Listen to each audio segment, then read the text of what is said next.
Minister, we've been talking about this for some time. I know you're passionate about it. How long are you going to give these recalcitrant universities to clean up their act and protect free speech? Well, I want those remaining, it's actually 8 universities who haven't adopted this French model code.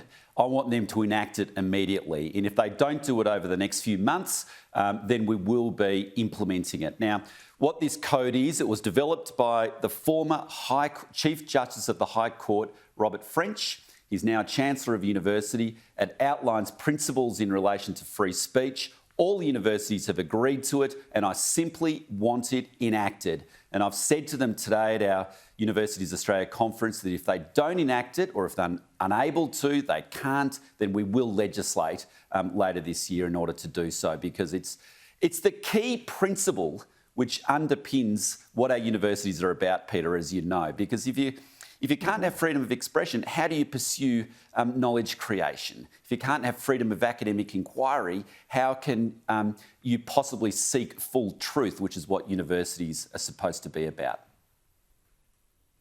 Are they slack or are they obstinate? I think that all of them have agreed that they will adopt this code. For some of them, they're providing reasons such as they need to go through their internal processes, which are just taking time. But frankly, I've lost patience because this has been a 2.5-year journey now, Peter. And for those who adopted the code earlier on, they've said to me, listen, it took a bit of work, but the sky didn't fall in. And now we've got this code of practice, which is very clear to all academics, all students on the campus, which protects free speech and freedom of academic inquiry. So, as I said, I've lost patience. I want to see it done. It's such an important value which underpins the very essence of a university. And if they don't do it, we'll legislate later this year. So, yeah, just on this point, I mean, you've got an election looming. What's the deadline for them to do, as you say, to adopt these French recommendations? And you've obviously got to get legislation through the Parliament. What's the deadline here? Well, each university is in a slightly different position. So over the next few weeks, we'll again be speaking to those last remaining 8 and understanding exactly where they're at. I haven't set them yet, a hard and fast, absolute deadline, but we absolutely want to get this done and dusted this year, Peter. And it's been too long. It's the core principle, and we will legislate if they're not doing it.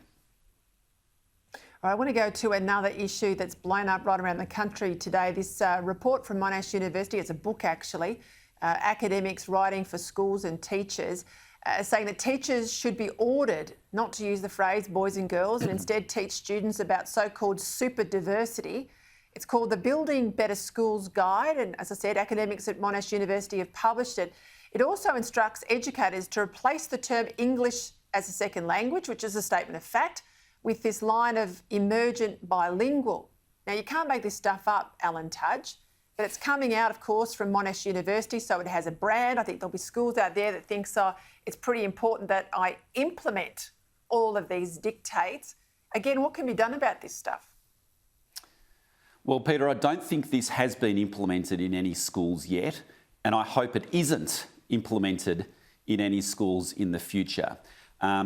And frankly, it's so disappointed that we've got another example of this woke rubbish, which is being developed by some of our academics in our education faculties. And it's frustrating because our school standards have declined over the last 20 years, and we need to be focused on that. How do we again lift our school standards back up to where they were 20 years ago as the starting position, let alone trying to get them up towards some of the leading countries in the world like Singapore, which are now 3 years above us in terms of their learning standards by the time kids are aged 15 years of age.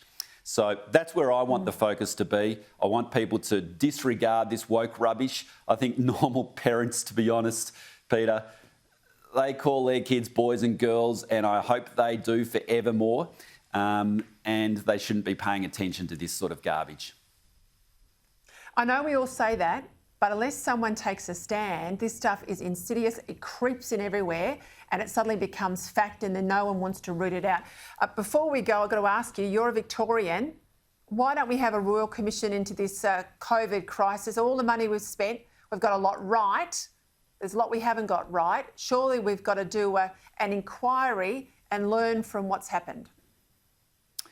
I think we do need to learn from what has happened, but we're still not out of the woods yet, Peter, and we've got very serious issues on our hands, particularly in Victoria, in our fourth lockdown, unfortunately, which is just causing so much devastation. And let's just get through this. Let's get through COVID as much as we can, and then look at those lessons. Will you support one, Alan Tudge, though? Will you support a Royal Commission? If you say not right now, will you support one, though? I certainly believe that we need to learn the lessons of what has happened, the mistakes that have made, the good things that have been made. But I'm going to be tough on you, Alan. So that we don't repeat the same mistakes again. And I hear Royal what you're Commission, saying, Peter. Full powers, subpoena documents, call witnesses. Yeah.